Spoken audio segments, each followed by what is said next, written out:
Je suis comme la majorité des gens. Je consomme des vidéos sans être un vidéaste averti. Je ne me rappelle jamais des noms d'acteurs et j'oublie la plupart des films que je regarde. Je n'ai jamais eu d'abonnement cinéma et j'ai découvert YouTube bien plus tard que mes amis. Bref, rien ne me prédestine à me reconvertir dans la vidéo. Pourtant, à chaque fois que je me retrouve avec un truc qui filme entre les mains, je suis comme un gamin à qui on donne un jouet. J'ai envie de raconter une histoire, de créer quelque chose avec, de partager un sentiment.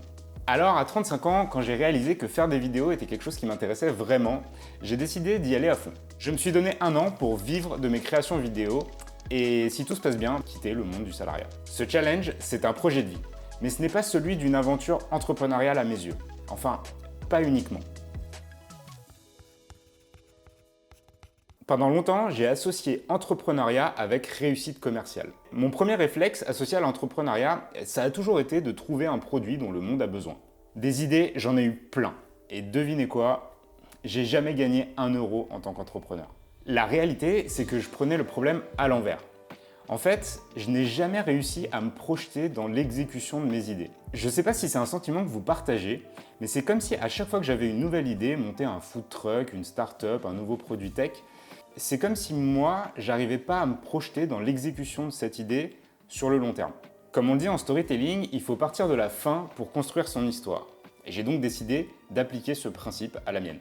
J'ai cherché ma raison d'être pour ensuite en faire une aventure entrepreneuriale, et pas l'inverse. En faisant des vidéos, j'apprends petit à petit à mieux maîtriser cet art. Et j'avance sur un chemin sur lequel je me reconnais. Je crois que j'ai enfin trouvé un alignement entre ma passion et ma vision d'une réalisation. Et finalement, la suite, elle ne dépend que de moi.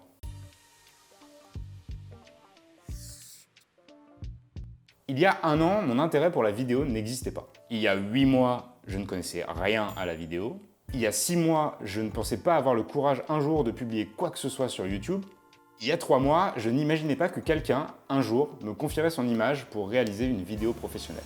Et voilà, j'en suis là. Il m'aura fallu quelques vidéos sur YouTube pour me construire une identité de vidéaste, oser en parler, pour qu'un jour, je reçoive ce message d'un numéro inconnu.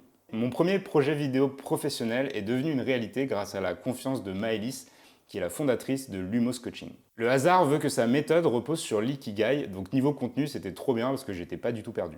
En réalisant ce projet, j'ai compris en quoi le métier de vidéaste et de créateur de contenu est aligné avec ma raison d'être. J'ai cherché à réaliser pour Maëlys une vidéo qui lui ressemblerait vraiment. Mais je crois que surtout ce que je cherchais depuis le début, c'était de créer chez Maëlys une émotion lorsqu'elle découvrira sa vidéo pour la première fois. Procurer ce sentiment m'a fait comprendre que j'étais au bon endroit. Finalement, ma passion se construit petit à petit, et à chaque étape, je me retrouve dans des situations qui créent ou non un déclic. Je continue d'avancer dans ma passion alors que rien ne change dans ma vie, si ce n'est le fait de me sentir plus proche de ma réalisation professionnelle, et quelques horaires de sommeil en moins. Alors même si j'ai peur que tous mes investissements ne servent finalement à rien, même si j'ai peur que mes amis me trouvent ridicule ou ne croient pas en moi, je sais que tout cela ne tient qu'à une chose, moi. Le risque principal que je vois, c'est de baisser les bras. Car oui, c'est vraiment difficile d'arriver à tout conjuguer.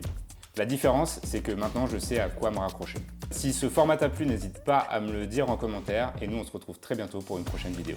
Ciao.